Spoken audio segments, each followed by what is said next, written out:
We had a brilliant conversation with Philip Kaume, who's actually a counseling psychologist. A lot of takeaway from that one. And right now in studio now we have Shazmeen. Shambia Thursday Leo matters mental health, matters relationships as well. Shazmeen Kassam, she's a counseling psychologist, mental health advocate, and cancer educator. The conversation is mindful living and healing. Shazmeen, good morning. Good morning. How are you doing? I'm feeling good today. Yeah? Yeah. Karibu sana. I like when you say you're feeling good today. Mm-hmm. Yeah, it's a feeling. It's kind of feeling smingy.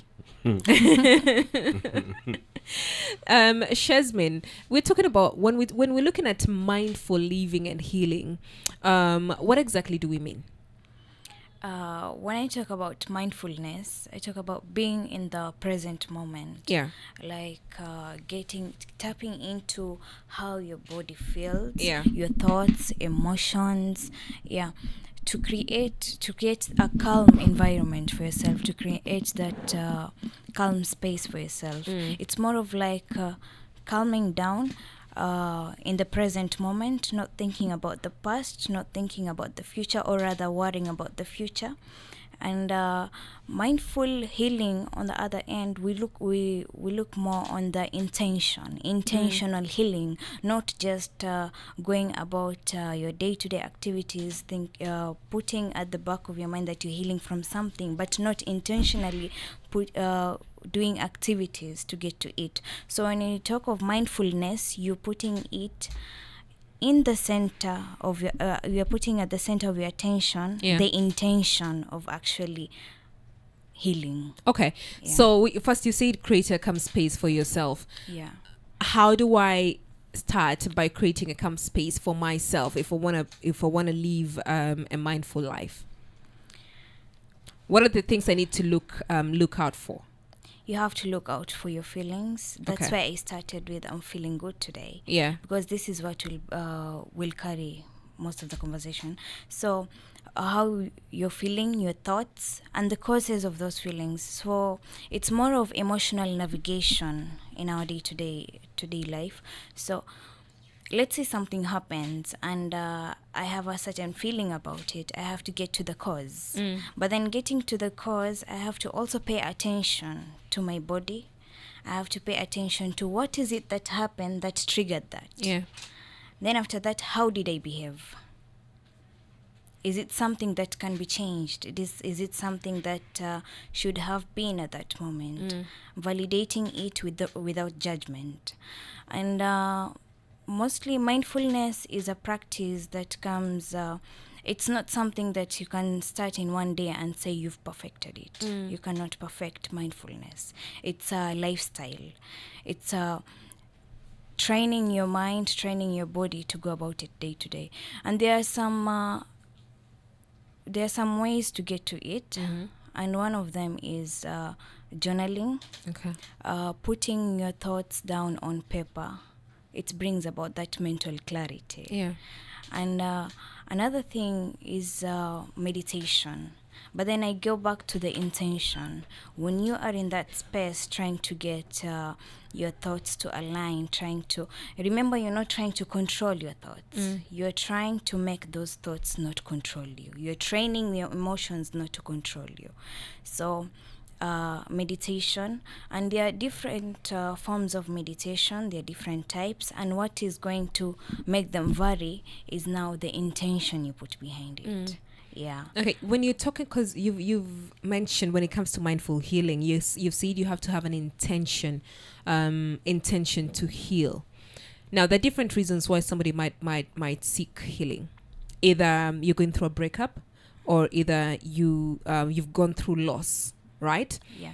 Or loss, child, family member, any of those. So, what does intentional healing look like? Intentional healing is now you have to get to the root. You have to get to the root of that pain, Yeah. of that hurt. And sometimes it's not just losing something physically. You can be grieving the loss of your old self. One thing that makes trauma healing really hard for somebody is when they try to become who they were before a certain event happened. If something happened and it's making them pain, it's making them hurt, and you're trying time and again to get to your old self, you have to know that that self is not getting back. You lost it. And you have to intentionally let go of your older self.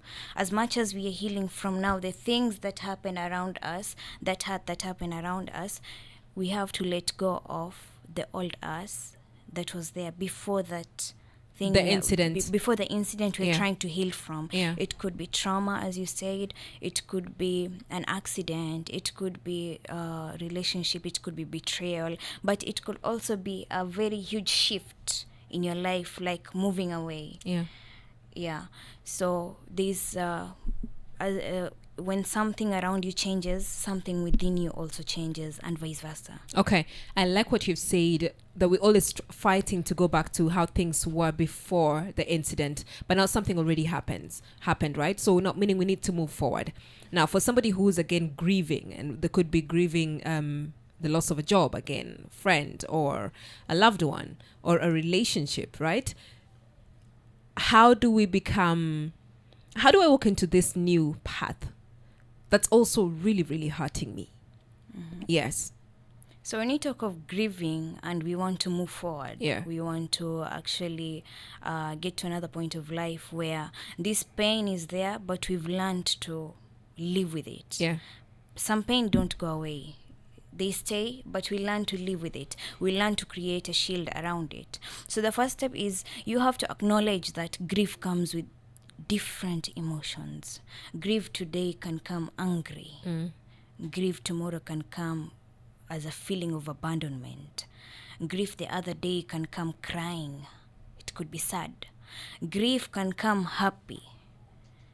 It's a mixture of emotions. There's that when somebody says, I feel overwhelmed, and you try asking them, when you say you're overwhelmed, what is that feeling? And they're like, I don't know, things are coming. I have mixed feelings, mixed emotions. Yeah. So when we get back to intention, you have to now intentionally name those feelings. You have to listen to them.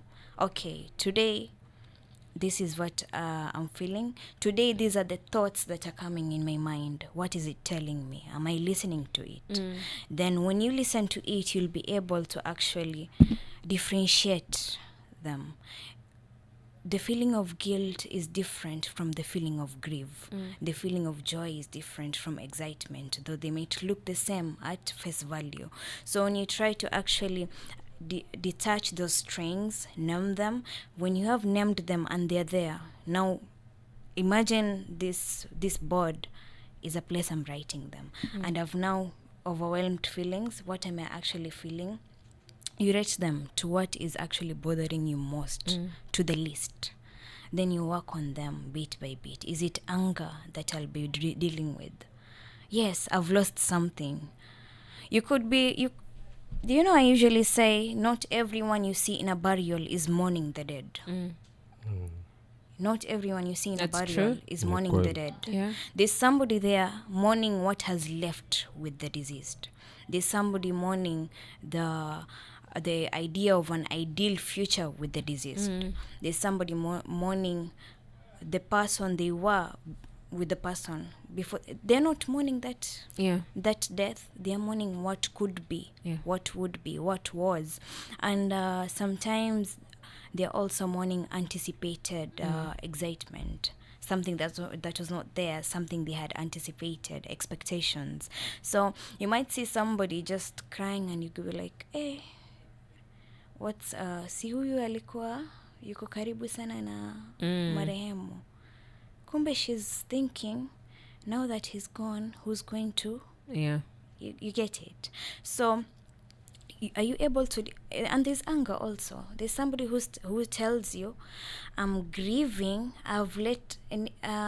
I'm actually at a better place in accepting the fact that maybe so-and-so has died. Let us put it in that context, an example. But what is really haunting me at the moment is anger.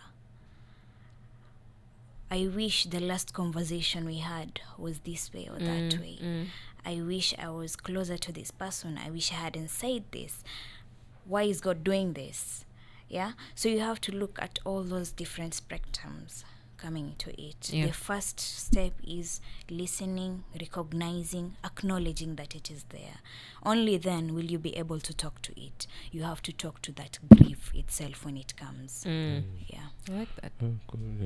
You have to talk to that grief when it come to it. Unazungumza. Hey. Anyway, sawa. Shazmeen, mimi swali langu linakuja hapa. Umezungumzia kwamba mtu kuna kule alikotoka. Amefika hapa leo. Halafu anahisi kwamba kule nyuma nataka kurudi. Lakini kuna na huku mbele umesema yataka kwenda.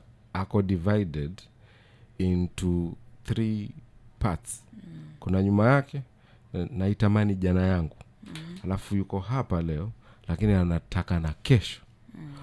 Ikifika hapo kwenye hiyo meaningful, do you call it mindfulness. So mtu wa sampuli hii anafanyaje ili apate hiyo mindfulness na afeel kwamba mimi huku nyuma sitakwenda, huku mbele sitakwenda, lakini sasa hivi niko hapa. Yes. That is a challenge. I usually say one of the challenges in mindful living is regretting the past and worrying about the future. Yeah. So we might regret the past and worry about the future. But then for us to actually change what we are regretting from that past and actually change what we are worrying from about the future, it's living in that presence. Taking one day at a time, 1 hour at a time. It takes me back to journaling and intention. At the beginning of the day when you wake up, what do you intend to do with that particular day? And when you're actually going through that day, are you taking note of everything around you? Remember I said it's the presence in the moment. Yes. The presence in that moment. You've gone somewhere and you're having maybe tea with your friends. Are you taking note of what sounds are around you? Are you taking note of the taste of what you're eating? We come to mindful eating. Mindfulness as a lifestyle, we have mindful eating, we have mindful sleeping. I'm guilty of that. I'm not a mindful sleeper. Okay, I'm going to change that. You have mindful eating, mindful sleeping, everything you do, mindful walking. You say you're taking a walk, a nature walk, but are you paying attention to how that ground feels? Are you grounding? In fact, it is part of mindfulness. So you're saying like being in the moment. Yeah. And I think grounding, there's something I always say that I love it when I feel my feet. If I'm by the beach, I'd like to feel my feet on the sand. And then if there's grass, I'd like to also feel my feet there. So it's pretty much like being in the moment, being present. Exactly. Yeah. Uwe hapo. Nini Salim? Yaani unajua najaribu kuimagine. Amesema hiyo nature walk. So you have to feel uko hapo. Be present. Yeah, notice the birds. Yes. It's hiyo ndo nazungumziwa hapa. Like notice the birds, notice the I say so umeenda nature na umetoka hakuna kitu umesikia. Hakuna like akili yako iko mbali sana. Akili iko live social media. Yeah. You'd be with friends, but you're always on your phone. You're not mindful of that connection you're building at that point. You'd be showering, but you're worrying about your next meeting. Shower, yani, there is also mindful showering, by the way, where you think you okay, like when you're washing, you imagine yourself washing the worries away. You imagine yourself washing that fear away, bit by bit, from the face. Like, you wash away the worry of seeing something that would hurt you that day, of listening to something that would hurt you that day, of touching something like that's mindful showering. Yes, mindful. Everything mindful. Everything can happen in a mindful way. Yeah, you could be there showering, but your thoughts are ziko nje ya bafu. Yes. Basi hatuogi wengi. Ziko nje. Ufanya nini? Kujimwagia maji. 5 minutes ushatoka. Maana siko hapo kabisa. Ama 3 minutes. Ni mingi hizo. Dakika 2 kwa bafu umetoka. Ushatoka maji uko mbio. Kumbe kila kitu ni mindful. Yes. I think amesema mpaka mindful eating. Yeah. Need to feel the food. Feel, because amesema I'm feeling good. Feel. Yeah. Take home. Feel. Take home. Feel. I like that. So We are please, by the way, this is the second guest today who has talked to you about how you operate in the bathroom. Yeah. Take notes. We'll be right back. Good morning to you. How are you doing this beautiful morning? It's all about mindfulness today. And of course, in studio, we have Shazmeen Kassam. She's a counseling psychologist, mental health advocate, and cancer educator. We're talking about mindful living and healing, the things that you need to do. So, Shazmeen, in your practice and also as a counseling psychologist, what common struggles do you see that mindfulness could help address?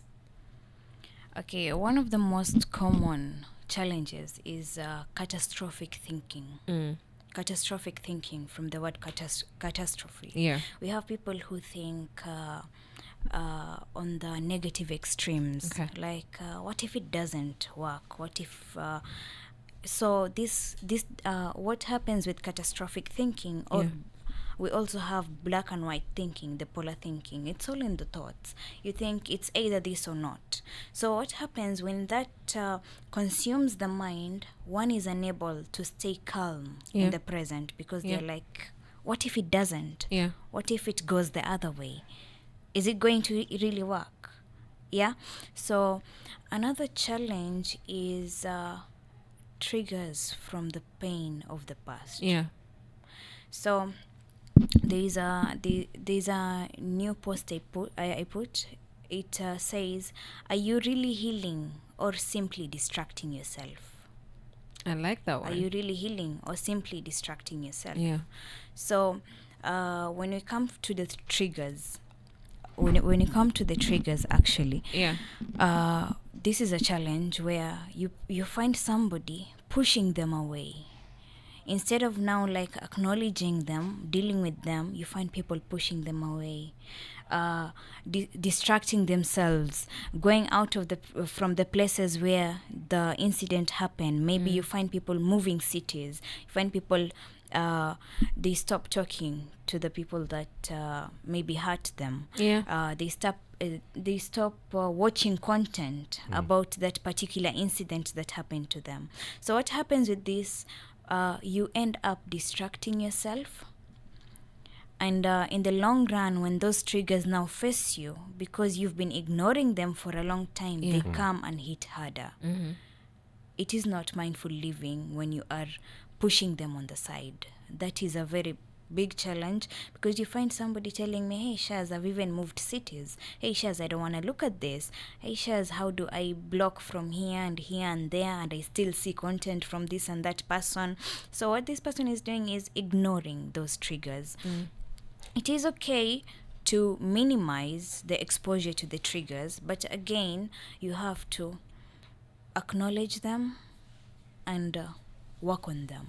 Okay, so in healing, you're saying first, when you're talking about all the triggers from the pain, from the pain, are you saying that first of all you need to acknowledge?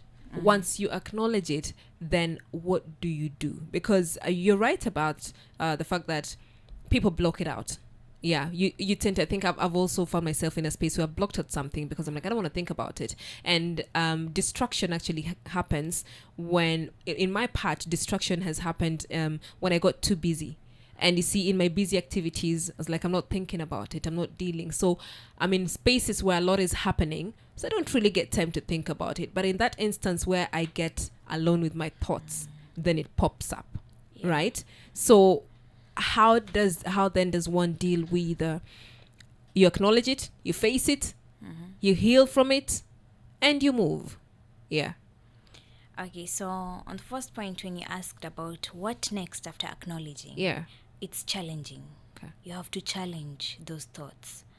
Yes, this is how I'm feeling. It is valid? Is it something that I could have changed then? Is it if something happened in another way, is it even the truth? We could be feeling something. Yeah. It is very valid, but it could not be your truth. Yeah. For instance, I might feel maybe, okay, I've not achieved much, I'm lagging behind. Yeah, okay, my feelings are valid, that is how I'm feeling. But when I get back to the board, is it the truth? Or am I just self-sabotaging myself? You could be negative self-talking, you could be self-sabotaging, you could be self-stigmatizing. Yeah. And you do not know. So you have to challenge those thoughts. What is true, what is not? How do you now work on it from that point? Okay. And what about this person who's always thinking in the negative? The person who's always thinking in the negative now, the catastrophic? Yes. Okay. So one thing that can help is gratitude. Mindful gratitudeness. So this is where in the beginning of the day, at the end of the day, or whatever time you could take that is going to be consistent, you have to name like at least 3 things you're grateful of. So what happens when you start this practice, one day after the next, you start now shifting from catastrophic thinking to what is the worst that could happen, to now, if this thing happens, is it something that I can deal with? Then you start planning. You start planning now for the future. You start planning for, if this happens, do I have a backup plan? Yeah. So you have to start first with gratitude. And gratitude is hard. It's hard when you're facing traumas. It's not as easy as it sounds, waking up in the morning and saying, I'm grateful for my food, I'm grateful for the weather, I'm grateful for doing this and that. It's hard when you can barely wake up, when you can barely face the day, or when you are facing the day but with the mask on. It is hard when you cannot put that mask down. You have to put that mask down and talk without judging yourself. And I come back to when now negative self-talk is one of the biggest challenge again. And there's something you asked Miriam on, you find people busy themselves up and you do not get time to think about it. But once you are alone, they swam in your head. And sometimes these thoughts can even swim in your head when you're working. Then suddenly you feel like things have stopped and now they're coming. Yes. So this is because you've put them on the side, you're not working on them, and they're bottling up. They might explode, they might come in. So one way of dealing with this is scheduling time. Okay. You have to schedule time to deal with it. Schedule time to cry. Put a timer. Schedule time To cry. Yeah. Yeah. Yeah. Hello, Miriam. What are you doing tonight? Okay, Yes. from 9 to 10, I want to be free. Can we schedule something earlier? Because from 9 to 10, I have something on my own. Yeah. Little do they know that is your time to now cry. Cry. Yes, look at that situation. Validate it. Yes, you got hurt, and that is you. Yeah. That is very much okay. Like umiumia. Yeah, you acknowledge it. The same way you would schedule time to change your bandage. The same way you'll schedule time to take medicine because you are ill. When we have problems with our physical health. Yeah. When you have malaria, you schedule time for your medicines. You even know what you're going to take after the medicine, what you're going to do before. Yeah, you have time for your bandage to change your bandages. When you have a cut, you have time to clean it. That's the same thing that happens with the emotional wounds. You have to time from time heal that wound. you have to from time to time check. Is it Self-doctoring. is that wound healing or digressing? Is it oozing? Do I have to wipe? Do I have to add medicine? Do I have you have to visit it from time to time. Otherwise you could get back there after some time and it's a whole other boil. Maybe. Sasa huu ni mfano hai. Na sijui huyu utamsaidiaje, na anasikiza anyway. Kuna kifaa ambacho kilitumika, sicho kile ambacho kilitumika, sio kilitumika, kiko kwenye mikono ya serikali, lakini mamake alipoteza uhai na hicho kifaa. Ninatoa mfano wa kisu. Kisu, kila akishika kisu kumbukumbu zinakuja. Unaelewa? Kumbukumbu za ile tukio. Hata wewe ukiwa umekishika ana go back to kukumbuka scenario ya mamake. Ndio. Huyu hiyo kitu inaitwaje? Hiyo mmesema healing, meaningful, mindful nini? Mindful healing. Mindful healing. Yeah. It's something it may happen like 3-4 years back. Lakini mpaka sahi akishaona kisu, this trauma. That one. So how do you go about it mpaka heal? When we come to trauma healing, and there are triggers, and those triggers are physical. Triggers can either be physical or not. When those triggers are physical, then we have to now rebuild that relationship with them. You have to rebuild relationship with them. Rebuilding relationships, it's not only there with the human to human bond, human to animal bond, or human to pet bond. It can be rebuilding that. How do I put it? Like, for example, a person who has had eating disorders, they have to build that relationship with food.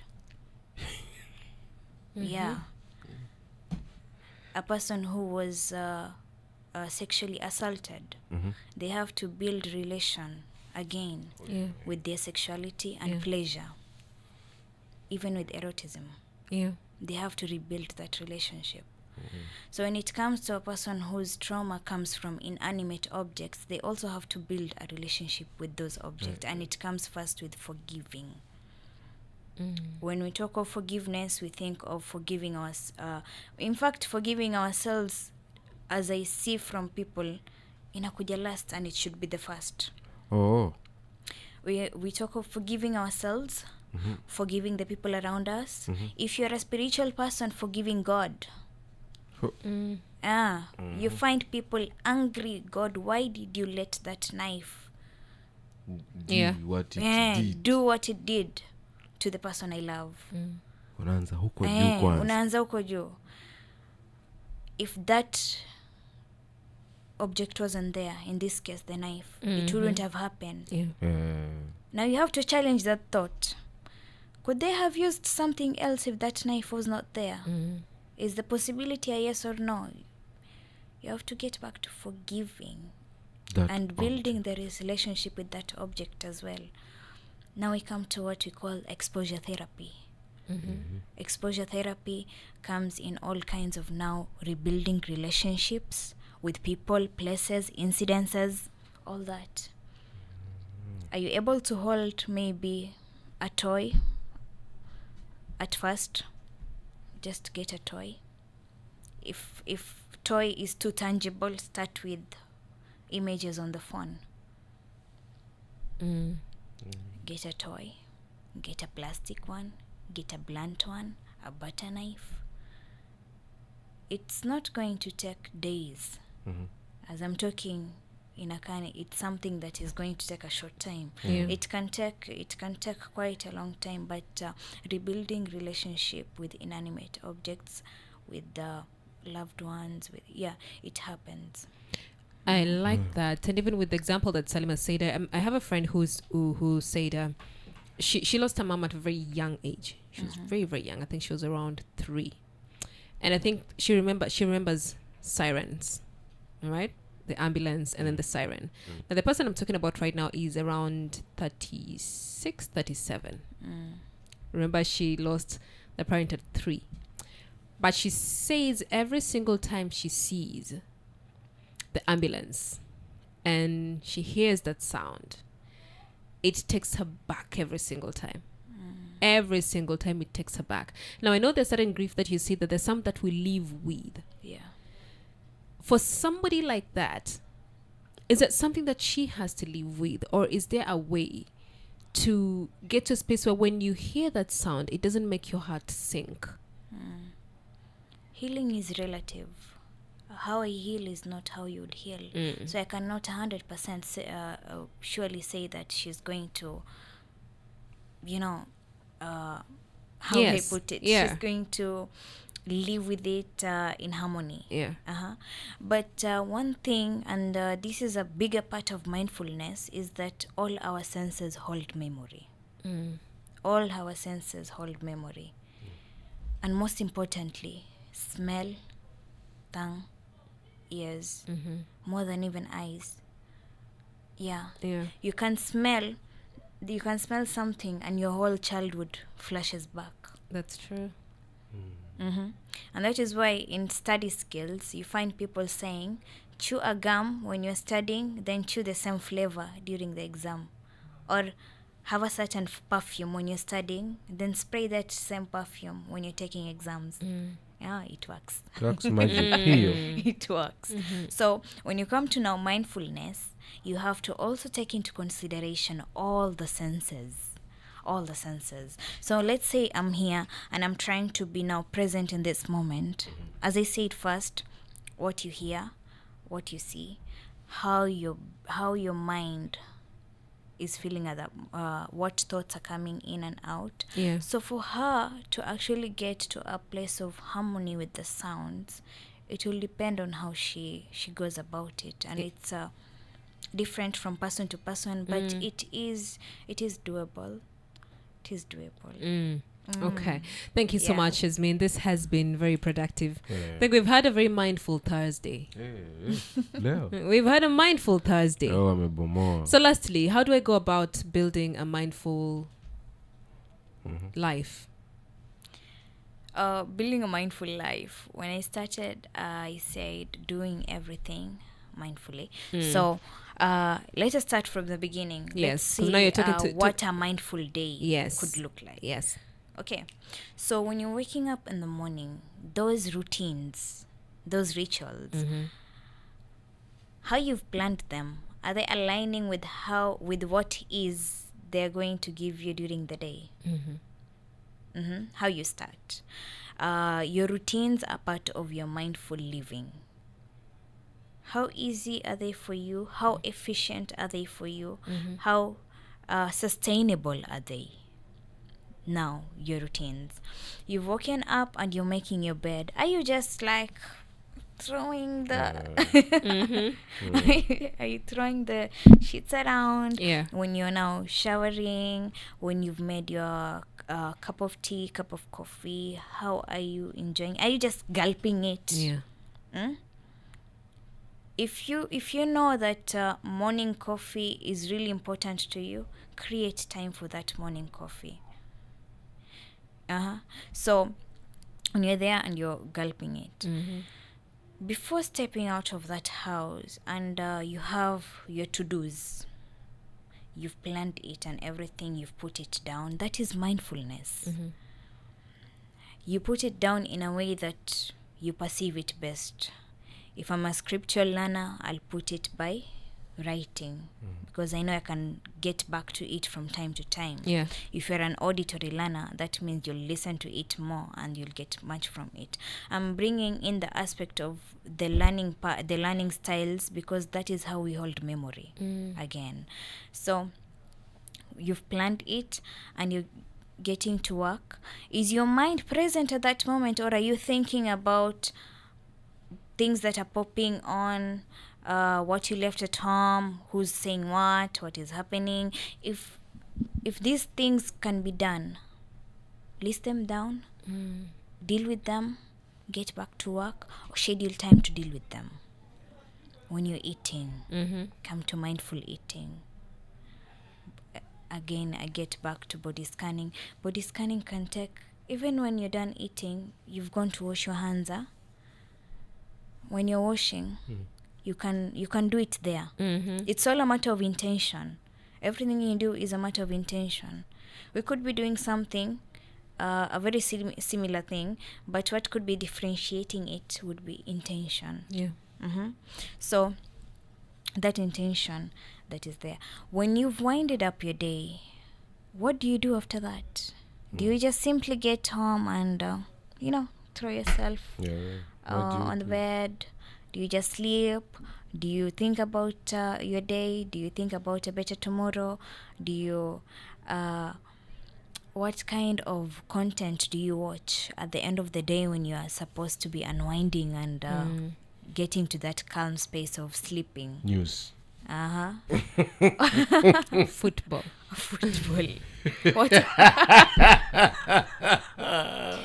So when your team loses, the sleep is disturbed. Yeah. Okay.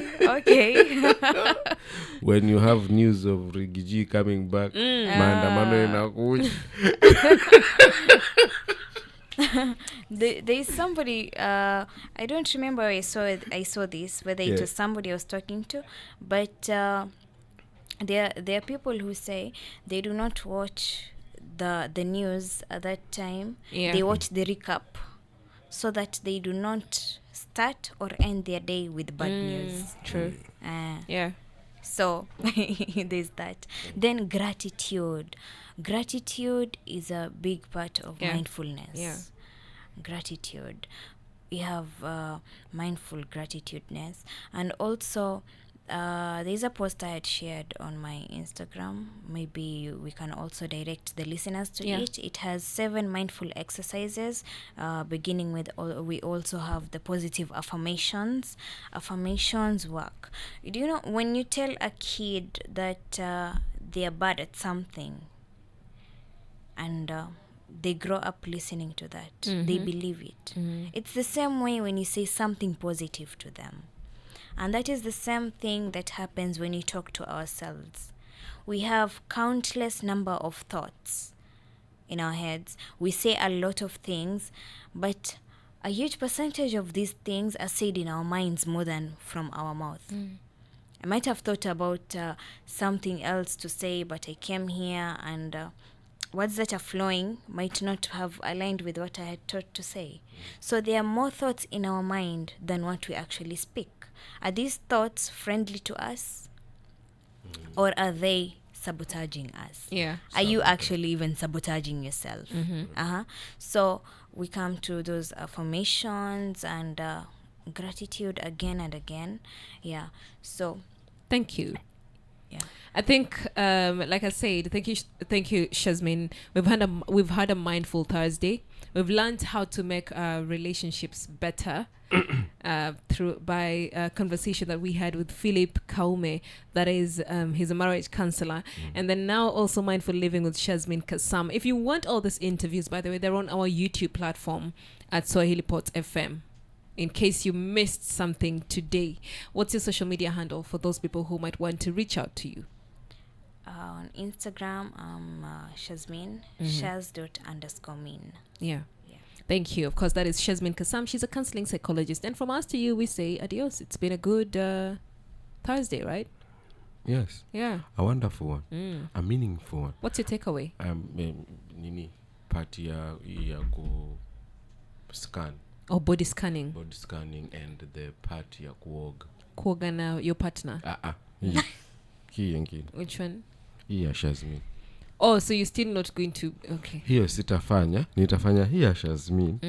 Ya ni ku mindful showering and body scanning. So nikisha adapt to that, now I will think about the one that you are forcing me. Shazmeen said body scanning. You don't have to scan your body. I will scan my body. I can scan my body. Yes.